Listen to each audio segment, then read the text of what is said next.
CUET special series में एक बार फिर से आपका स्वागत है। इस एपिसोड में हम उन प्रश्नों को देखेंगे जो आपके परीक्षा के लिहाज से बेहद महत्वपूर्ण साबित हो सकते हैं। तो चलिए शुरुआत करते हैं। एक व्यक्ति से दूसरे व्यक्ति में आसानी से फैलने वाले रोग कहलाते हैं। ए संक्रामक रोग, बी गैर संक्रामक रोग, सी आनुवंशिक रोग, डी अपकर्षक रोग। इस प्रश्न का सही उत्तर है विकल्प ए संक्रामक रोग। चलिए देखते हैं इसके विश्लेषण को। संक्रामक रोग जो किसी न किसी रोग जनित कारकों जैसे प्रोटोजोआ, कवक, जीवाणु, विषाणु इत्यादि के कारण होते हैं। संक्रामक रोगों में एक शरीर से अन्य शरीर में फैलने की क्षमता होती है, जैसे मलेरिया, टाइफाइड, चेचक, इन्फ्लुएंजा इत्यादि। अगला प्रश्न है, भारत मौसम विज्ञान विभाग की स्थापना किस वर्ष हुई थी? ए 1879, बी 1908, सी 1875, डी 1912। इस प्रश्न का सही उत्तर है विकल्प सी 1875। चलिए देखते हैं इसके विश्लेषण को। भारत मौसम विज्ञान विभाग की स्थापना वर्ष 1875 में हुई थी। यह भारत सरकार के पृथ्वी विज्ञान मंत्रालय की एक एजेंसी है। यह मौसम संबंधी अवलोकन, मौसम पूर्वानुमान और भूकंप विज्ञान के लिए जिम्मेदार प्रमुख एजेंसी है।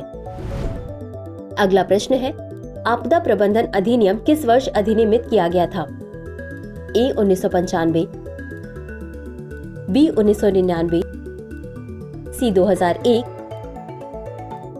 डी 2005। इस प्रश्न का सही उत्तर है विकल्प डी 2005। चलिए देखते हैं इसके विश्लेषण को। आपदा प्रबंधन अधिनियम वर्ष 2005 में अधिनियमित किया गया था। अगला प्रश्न है, राजीव गांधी युवा मित्र इंटर्नशिप योजना किस वर्ष शुरू की गई थी? ए 2010, बी 2016, सी 2019, डी 2021। इस प्रश्न का सही उत्तर है विकल्प डी 2021। चलिए देखते हैं इसके विश्लेषण को। राजीव गांधी युवा मित्र इंटर्नशिप योजना वर्ष 2021 से 22 में शुरू की गई थी। इस योजना का उद्देश्य युवा स्नातकों को व्यवहारिक कार्य अनुभव प्रदान करना और उन्हें अपने कौशल तथा ज्ञान को विकसित करने में सहायता करना है। अगला प्रश्न है, निम्नलिखित में से कौन सा राज्य चुनाव के लिए आचार संहिता अपनाने वाला पहला राज्य था? ए बिहार, बी केरल, सी पंजाब, डी तमिलनाडु। इस प्रश्न का सही उत्तर है विकल्प बी केरल। चलिए देखते हैं इसके विश्लेषण को। केरल चुनाव के लिए आचार संहिता अपनाने वाला पहला राज्य था। वर्ष 1960 में राज्य में विधानसभा चुनावों से पहले प्रशासन ने जुलूस, राजनीतिक रैलियां और भाषणों जैसे चुनाव प्रचार के लिए महत्वपूर्ण पहलुओं को शामिल करते हुए एक प्रारूप संहिता तैयार की।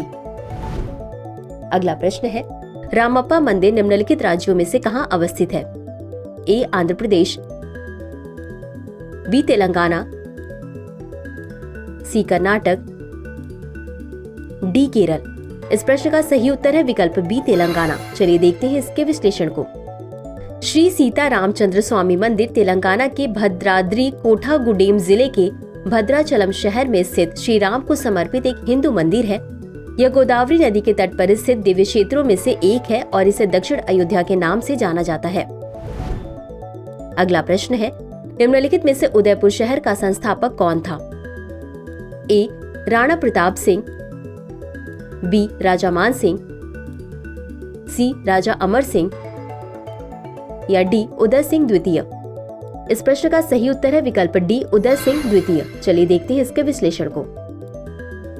उदय सिंह द्वितीय उदयपुर राजस्थान शहर के संस्थापक थे। अगला प्रश्न है, नागी और नकटी पक्षी अभयारण्य बिहार के निम्नलिखित में से किस जिले में स्थित है? ए दरभंगा, बी कटिहार, सी गोपालगंज, डी जमुई। इस प्रश्न का सही उत्तर है विकल्प डी जमुई। चलिए देखते हैं इसके विश्लेषण को। नागी और नकटी पक्षी अभयारण्य बिहार के जमुई जिले में स्थित है। इन्हें रामसर कन्वेंशन के तहत अंतर्राष्ट्रीय महत्व की वेटलैंड्स की वैश्विक सूची में जोड़ा गया है। अगला प्रश्न है, रेलवे सुरक्षा आयोग का मुख्यालय कहां अवस्थित है? ए कानपुर, बी प्रयागराज,